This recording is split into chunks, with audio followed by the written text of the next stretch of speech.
Renault, le témoignage d'un homme enrôlé par les nazis, incorporé de force dans les rangs de Wehrmacht en 1942, François Dorté, 101 ans, et s'est confié sur les années difficiles passées dans les rangs nazis et sur le regard porté sur les Renault à la fin de la guerre et jusqu'à il y a peu. Durant près de 80 ans, François Dorté s'était juré de ne rien dire, car une guerre que ce Français a vécu souligne formellement, lui, l'incorporé de force dans la Wehrmacht. Au crépuscule de sa vie, l'Alsacien de presque 112 ans a pourtant choisi de confier à son arrière-petit-fils Théophile des souvenirs encore douloureux. C'était pas ma guerre, on m'a forcé d'y aller, je ne trouvais pas nécessaire d'en parler encore. On a assez souffert. Explique-t-il. Les années ont passé, les générations aussi, il a suffi d'un cours d'histoire sur la Seconde Guerre mondiale pour que sa parole se libère. Par curiosité, je lui posais des questions et en fait, c'était à chaque fois des choses qui réveillaient des souvenirs avec lesquels on faisait des liens. Et je ne me rendais pas compte que j'étais le premier à découvrir cette histoire et l'histoire de mon grand-père. Ça me touche nécessairement parce que je sais qu'il lui faut une sacrée force pour pouvoir s'exprimer sur cette période-là. Considéré comme des collaborateurs, au moment de son incorporation de force en 1942, François Dorté avait 18 ans. Il a dû tout quitter, son travail à l'usine, son père, son frère et ses sœurs. Comme lui, 130 000 jeunes d'Alsace et de Moselle, alors annexés, sont incorporés de force dans les rangs de la Wehrmacht. Tout le monde devait faire le Heil Hitler le matin. Si tu n'écoutais pas, tu travaillais, tu nettoyais la caserne, elle te disait « mettez-vous par terre ». Certains venaient te mettre le pied sur le dos en disant « il faut te coucher par terre, pas sur les mains ». C'est une humiliation pour nous. On avait une rage.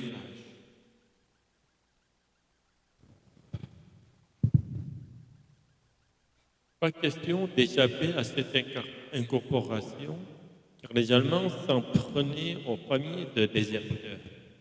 François a été envoyé sur le front russe comme la plupart des Balrénaux. 40 000 n'en sont jamais revenus.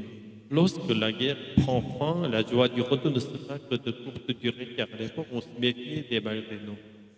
Ça me fait encore mal aujourd'hui, et si j'y pense, il y en a qui disent que nous étions des collaborateurs. Croyez ce que vous voulez, mais je suis à la maison et c'est au regret de François Dorté. Une reconnaissance tardive. 80 ans après, le malaise autour des Maghrébins commence à s'estomper en Alsace et en Moselle. 30% des monuments aux morts sont dits muets, sans aucun nom inscrit, les mentalités évoluent. À Mont-d'Or, pour la première fois, la mère du village a décidé d'inscrire le nom de Maghrébin, Jean Matisse. C'est réparer une injustice, réparer le manque de reconnaissance. Maintenant, pour l'éternité, vu qu'ils sont inscrits sur un monument, c'est gravé dans la pierre, souligne Hazel Zivosky, maire de Bondor. Une reconnaissance que les tout derniers Maghrébins encore vivants n'espèrent plus. Incorporé de force, étant obligé d'entrer dans l'armée sans le vouloir, il a été incorporé de force dans la Wehrmacht. Cela signifie qu'il n'a pas eu le choix, il a été enrôlé contre sa volonté. Les Maghrébins, expression historique propre à l'Alsace-Lorraine, désignent les Français incorporés de force dans l'armée allemande pendant la Seconde Guerre mondiale. Malgré nous-mêmes, c'est-à-dire contre notre volonté. Malgré nous, se confier sur parler de quelque chose de personnel ou de douloureux à quelqu'un en qui on a confiance. Se confier sur les années difficiles. Raconter ses souffrances. Taire une guerre, ne pas parler d'une guerre, garder le silence sur ce qu'on a vécu. Il s'était juré de ne rien dire, de taire la guerre. Il voulait garder le silence pour ne pas raviver la douleur. Au crépuscule de sa vie, dans les dernières années de sa vie, à un âge très avancé. Crépuscule signifie coucher du soleil, ici la fin de la vie. Libérer la parole, commencer à parler librement de quelque chose qu'on avait toujours gardé pour soi. Sa parole s'est libérée.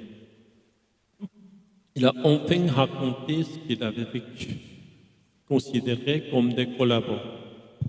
Être perçus comme des collaborateurs des nazis, collabo est une abréviation familière de collaborateur, c'est-à-dire quelqu'un qui a aidé l'ennemi.